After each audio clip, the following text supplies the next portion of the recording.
wanted to have a little conversation with you just to get some history about Reynoso family.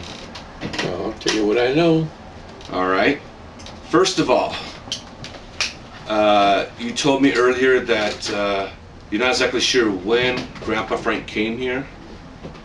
You say he was about 17? He was about 17, 18 years old. And he went up north to Oakland, Hayward area, and to work in the fields near Sacramento.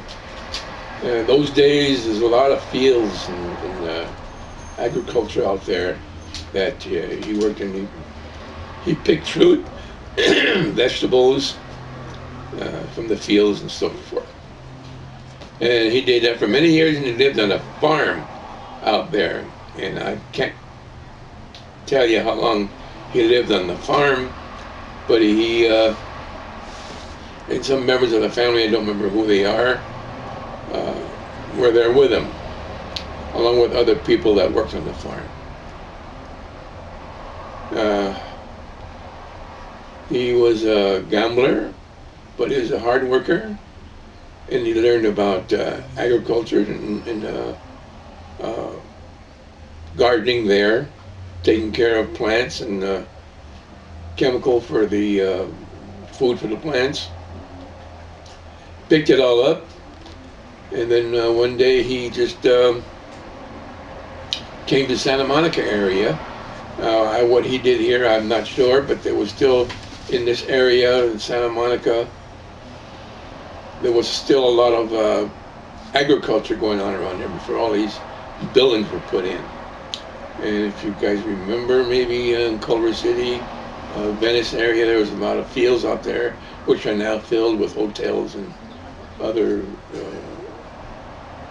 establishments. Mm-hmm. Whether he worked those, I don't know that either. But he established himself as a gardener, and he had a route. He worked all over the Santa Monica Mountains. He worked for movie actors, show people, wow, and regular people who just had made money. Mm-hmm.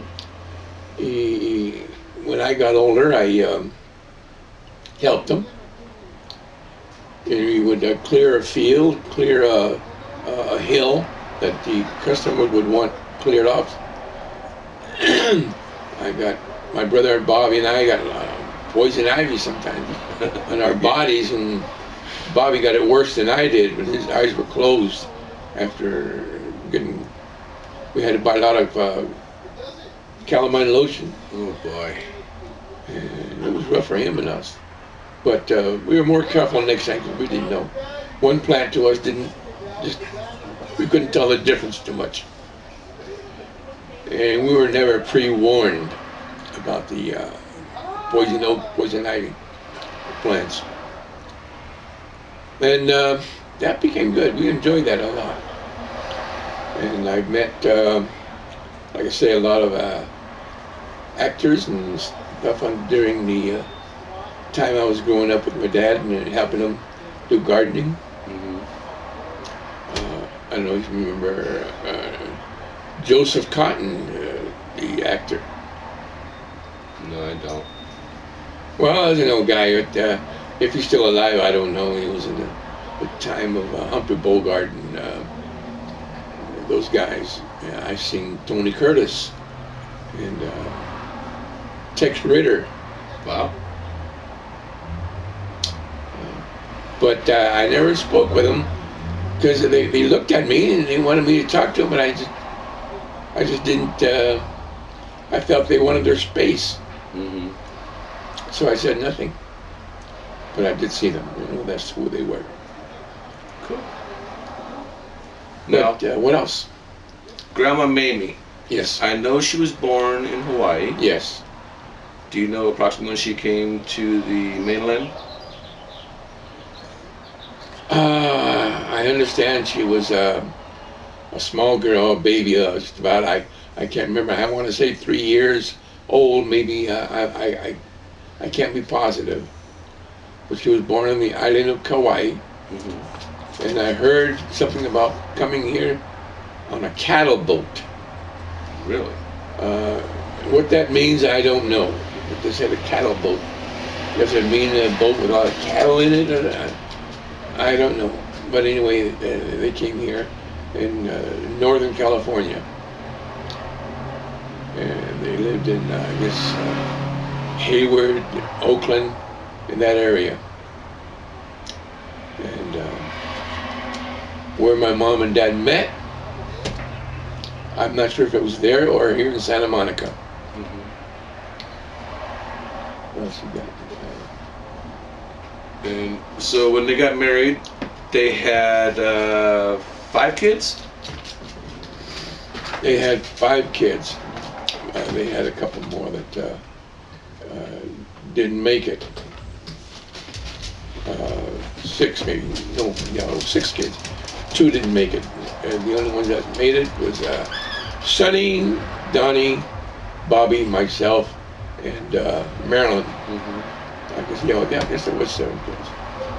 I mean, Grandpa Frank and Grandma Mamie. They got married, had children, and then after a while they got divorced. Yeah. And then all of a sudden, what, 25 years later?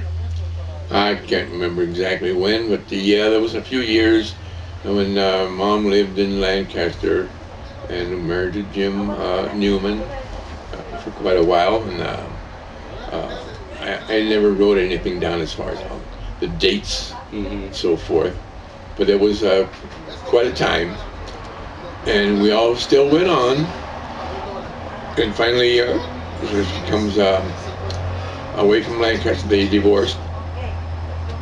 She moved to Santa Monica and lived in my cousin's apartment building, David Alonso. And then later on, my dad and them met, and they moved together in that same building over again at a different thing. Maybe my wedding with Rebecca might have sparked this thing again. But they both had feelings for each other for many years, and they just, my dad just didn't know which way to go. And he had some bad times there after a while. And he needed my mom. My mom needed him. They met at my wedding with Rebecca, and they kept in touch. And all of a sudden, I don't know how it happened, but they were together again, and they've been there ever since they both were able to. My mom took care of my dad. That's the way it was supposed to have been. And we had good times together. We'd visit, they'd come here to my house, and Christmas and stuff, we'd go visit them there. It was quiet. It was okay for a while there. Yeah. I remember going down Christmas time and seeing Grandma Mamie, Grandpa Frank. They always got along well. I remember distinctly that Grandma Mamie used to always like to knit blankets. Of course, Aunt Marilyn used to knit blankets all the time. Yeah. In fact, I have one blanket from Aunt Marilyn, and I have one blanket from Grandma Mamie. Still to this day, I've had that for many, many, many years. Yeah.